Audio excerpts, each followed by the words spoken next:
حبايب قلبي عاملين ايه؟ يا رب تكونوا بخير. تعالوا النهارده نعمل مع بعض غداء حلو. حاجة مدفية، يعني بتدفي في الجو اللي احنا فيه دوت. زي ما انتم شايفين كده معانا محشي كرنب، ورق عنب، وكمان كوسة وفلفل وشوية ملوخية بطريقة حلوة قوي. تابع معايا الفيديو وشوفي احنا عملنا ايه. وكمان سلقت النهاردة فراخ بطريقة حلوة. وكمان حمرناها في السمنة وملح وفلفل اسمر. تابع معايا القناة واشتركي معايا وحطي اللايك، وتعالى اقولك عملنا ايه. اول حاجة هنخلص طبعا من المحشي، لازم نخلص المحشي بتاعنا. فانا كده عملت ايه؟ هعمل الخلطة بتاعتي. هعمل ايه؟ حطيت حلة على النار تسخن، وحطيت فيها كمية المادة الدهنية يعني اللي انا عايزاها، إذا كانت سمنة وزيت، سمنة بس، زيت بس، زي ما انت عايزة. ونزلت عليها بكمية البصل. المحشي بيحب البصل الكتير، وكمان المحشي بيحب البصل الابيض، بيبقى حلو، لونه بيبقى حلو في الاكل، ويبقى كده مسكر وحلو. فكده نزلت بكمية البصل زي ما انت شايفة كده. هننزل عليها بشوية ملح وشوية الزيت كده، شوية حبة كده حلوين ومحترمين كده، علشان ده اللي هنعمل طبعا المحشي بيه كله، مش هنحط حاجة تاني. فشوية ملح عليهم ونسيبهم كده لغاية ما ياخدوا لون حلو زي ما انت هتشوفي معايا دلوقتي. بعد كده هنعمل ايه؟ هنروح نعصر القوطة. هنعصر القوطة ونصفيها حلوة قوي زي ما انت شايفة كده. معايا القوطة ومعايا اللي طالع من الكوسة، عشان ده انا بحطه في تحت من حلة. وكمان معايا الخضرة بتاعتي جاهزة متنضفة ومتقطعة ومغسولة وزي الفل. ورق العنب كمان سلقاه. والكوسة والفلفل متقورين يعني ونضاف ومغسولين. ومجهزة الحاجة بتاعتي على العميل على طول.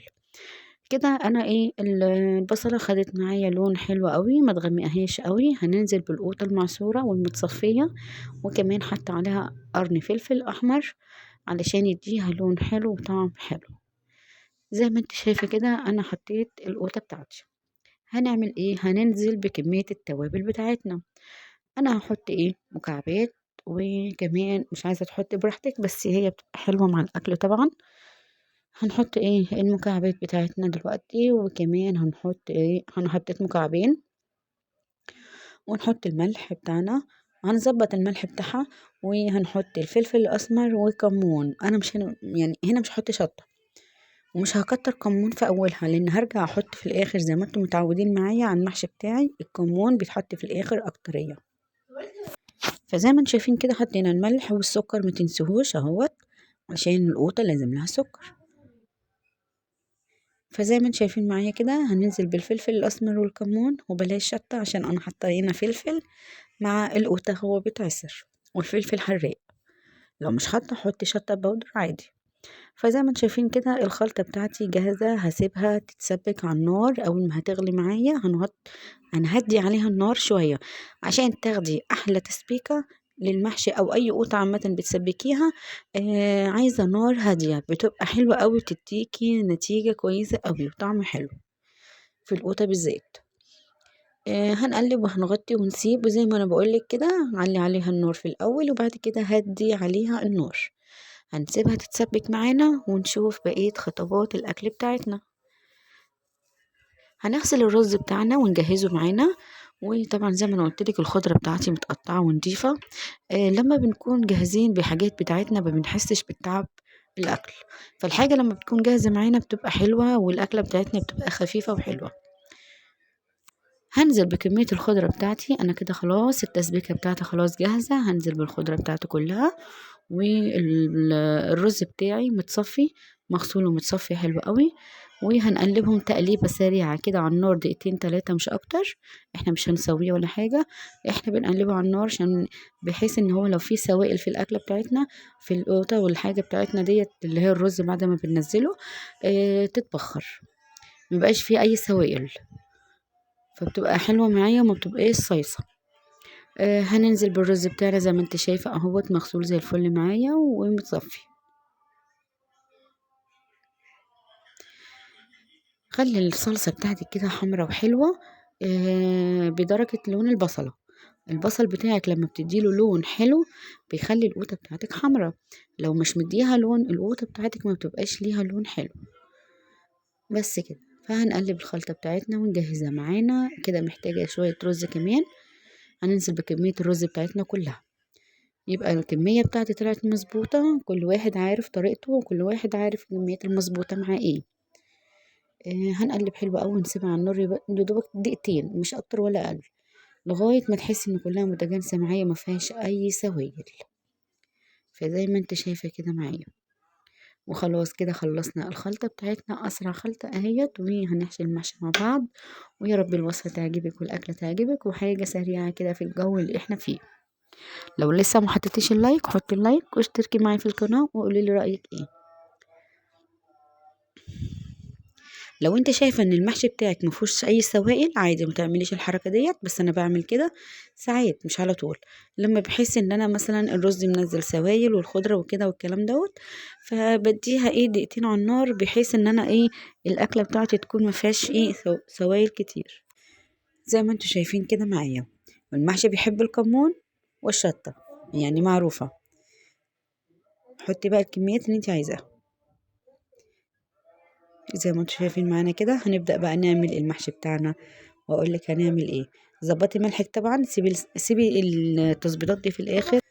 خلص كل ايه الملح بتاعنا في الاواخر كده، فنظبط بقى ايه الملح في الاواخر مش من الاول كله، علشان ما تحدقش معايا من كتر ايه وقعدها على النار التسبيكه بتحدق. فكده خلاص خلصنا التسبيكه بتاعتنا والمحشي بتاعنا زي الفل اهوت، ونحطه في طبق كبير يتهوى شويه عشان اعرف احشي. زي ما انت شايفه اهو مفيهوش ميه ولا صيص معايا ولا الكلام ده كله. زي ما انتوا شايفين كده معايا. خلاص جاهز معايا، وكل الحلل هقولك هنعمل فيها ايه دلوقتي. هنحط ايه الاساس من تحت. انا مش هغسل الحله، انا هحط فيها كل حاجه دلوقتي. شايفين لونها حلو معانا ازاي وشكلها تحفه ازاي. اضمني بقى ان هي ما تكونش معاكي مصيصه وتستوي وتبقى حلوه قوي والرز مفلفل معاكي. يلا بقى نخش بقى ايه على الحله. هنعمل ايه في الحله بتاعتنا دلوقتي؟ ورق العنب الاساس بتاعها هنعمل ايه؟ هنعمل العيدان اللي احنا بنشيلها من ورق العنب، وكمان هنحط ليمون، شرايح ليمون، وكمان بتبقى في صوص توم بتديها طعم حلو قوي. فالحاجه الوحيده اللي بتحط لها توم وليمون هو ورق العنب. وبالنسبه للكوسه والفلفل الحله بتاعتها هنحط من تحت اللي احنا مقورينه من الكوسه اللي بيطلع منها القلب يعني، هنحطه اهوت زي ما انت شايفه معايا كده العيدان والليمون. وهنحط دلوقتي التوم وشويه زيت، وكده جاهزه معايا الحله نحشي عليها، وكده الاساس بتاع ورق العنب. بالنسبه للحله التانية هنحط ايه اللي هي فيها الكوسه والفلفل. هنحط القلب بتاع الكوسه، القلب بتاع الكوسه وشويه خضره باقيين معايا من مطرح التقطيع، وشويه ملح من على الوش علشان يبقى طعم الحاجه من تحت حقيق طعمه حلو. هو كده كده مش بيتاكل بس بيدي طعم طبعا للكوسه. زي ما انتوا شايفين كده معايا الاساس بتاع الحلتين. هنبدأ بقى نحشي ونحط وهنشوف هنعمل ايه. زي ما انتوا شايفين كده.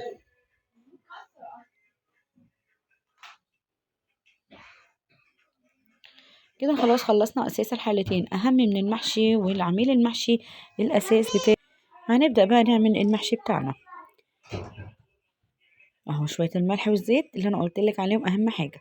بصوا يا جماعة اهم من العميل هو ان انت تظبطي الحاجة من تحت الاول، نظبط حاجتنا علشان تطلع في الاخر حاجة كويسة. فزي ما انتوا شايفين معانا كده هنبدأ نحشي الكوسة اهيت. لازم تكون معمولة من بره يعني متجرحة كده بالمقوار، الحاجة المشرشرة يعني علشان يديها شكل حلو، وكمان بيحافظ عليها ان هي تبقى سليمة ما تتقسمش منك بعد ما تستوي. والفلفل بتاعنا اهوت نضيف زي الفل وهنحشيه. وخلي بالك الكوسة والفلفل ما تحشيهاش للآخر، هو تلات ارباعها او عقلة بس فاضية كده تسيبيها وتبقى معاكي زي الفل وجاهزة. ولما تيجي تستوي ما يبقاش الرز طالع من بره قوي يبقى شكله مش حلو. ده كده ايه الفلفل والكوسة. ورق العنب يا ست الكل هنحشيه ازاي؟ بصي احنا بنجيب الورقة نفردها على ايدينا، الخشنة هي اللي بنحشي عليها والناعمة هي اللي بتبقى من بره. زي ما انتوا شايفين كده، ونقفل عليها من الجنبين ونلف بقى ويبقى معانا احلى صابع. زي ما انتوا شايفين كده هو لسه المحشي سخن فانا بحشي بالراحة علشان ايه هو سخن اهو. المحشي يا دوبك على قد الصابع. زي ما انتوا شايفين كده معانا هنبدأ نخلص بقى الحلتين بتوعنا. وفاض معايا شوية رز في الاخر هنعملهم بالكرنب. طبعا احنا مخزن الكرنب بطريقة حلوة، انا قلت لكم عليها قبل كده في فيديو. طلعته وعملت حلة صغيرة بشوية الرز الفايضين، وعملنا أكلة متكاملة وجنبيها شوية الفراخ بتوعنا. عملناهم مسلوقين الأول وبعد كده حمرناهم في شوية السمنة عشان كنا محتاجين شوية شوربة نعمل بيهم المحشي. زي ما انتم شايفين كده، كده حلة المحشي. كده الورق العنب خلص معايا، ومن على الوش حطينا كده كام قرن فلفل محشيين برضو وليمون متقطع. ده كده ورق العنب بتاعي. بصوا الصابع صغير وحلو قوي ولونه فاتح قوي قوي اهوت، مش غامق. حاولي ما تغمقيش لونه وانت بتسلقي، يعني دوت متوقف على السلق. الفتحان والغمقان متوقف على السلق بتاعك. يا دوبك بتنزليه في الميه المغليه وتطلعيه، واللمعه اللي فيه ديت من شويه الزيت اللي حاطينهم في الميه. وده كده الكرنب بتاعي. وهنا الفلفل والكوسه بتوعي انا بحب اوقفهم ما بنيمهمش. ده كده احلى حاجه تاخدي منها سوا مظبوط، وكمان الرز بتاعك ما يدلقش في الحله من تحت، ويبقى الحاجة نضيفة معاكي. وزي ما انتوا شايفين كده انا عملت فيديو قبل كده ازاي نسلق الورق العنب بطريقة حلوة ويبقى لامع معاكي ويبقى شكله حلو قوي وطعمه حلو من غير ما يغمقي معايا. شوفي كده الفيديو هيت عندي على القناة، وانت تعرفي تكات حلوة قوي عملتها في سلق ورق العنب، ويديك اللمعة الحلوة ديت من غير ما نحط زيت على الوش كمان. هقولك عملنا ايه في الفيديو اللي هتتفرج عليه. كده حطينا على النار كل الاكل بتاعي، هو متدخن اهوت زي ما انت شايفة. انا كده وطيت عليهم النار وسايباهم يتسووا مع نفسهم. هغطي بقى واسيبه النار هادية شوية اول ما احس ان هو اتشرب. وكمان عملنا شوية ملوخية ناشفين بشوية الشوربة اللي طلعوا حلوين معانا. ملوخية اهي طعمها تحفة. وكمان عملنا ايه تاني، ورق العنب اهوت هوريهولك كده استوى معايا، وزي ما هو محافظ على اللون بتاعه، لونه فاتح مش غامق معايا اهوت. وكده استوى معايا.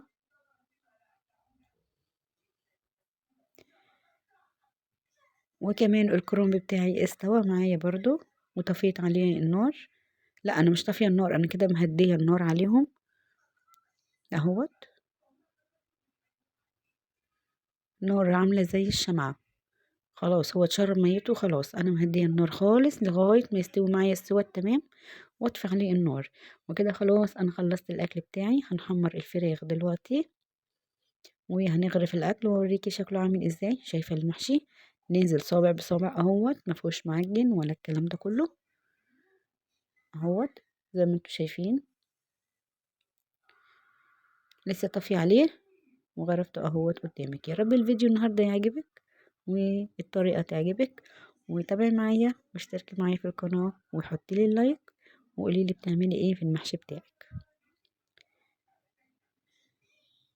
وكمان هنغرف النهارده دلوقتي ورق العنب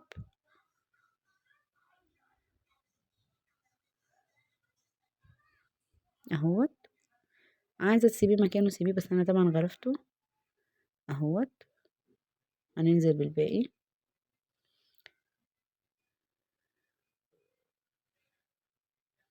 بصوا الصوابع زي ما هي، ما فكتش، ما فيش ولا صابع فك ولا لون اتغير ولا اي حاجه. لونه زي ما هو فاتح وطعمه تحفه وفيه اللمعه بتاعته زي ما انتم شايفين كده اهي.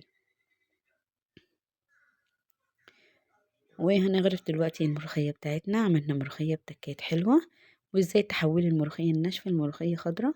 بصوا من جوه عامل ازاي، احمر ازاي، مش باين بس عشان هو سخن من الدخان دوت. وازاي تحولي الملوخيه لملوخيه خضراء. وكده حمرنا الفراخ بتاعتنا وهنغرف الملوخيه.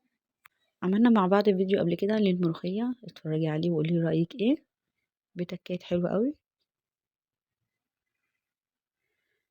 الملوخيه اهيت، وشفت تقولان عامل ازاي تقيله وحلوه ولونها تحفه.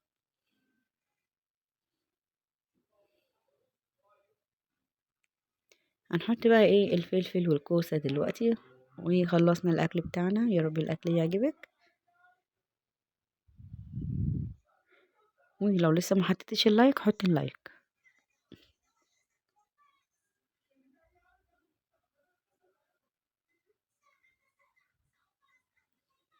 اهوت الفلفل والكوسة معايا هنغرفهم دلوقتي.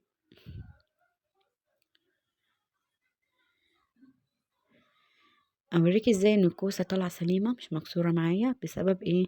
ان انا مقوراه حلو، مش مخليه رفيع قوي، وكمان مجرحاه من بره بالشوكة كده او بالمقوار، محافظ على شكله عمره ما يتكسر معايا. وكده خلاص خلصنا الاكل بتاعنا زي ما انت شايفة اهو. يلا بقى حطوا اللايك واشتركي معايا وقولي لي رأيك ايه. وخلصنا الغداء بتاعنا. اشوفك بقى ان شاء الله في فيديو جديد، ومع السلامة.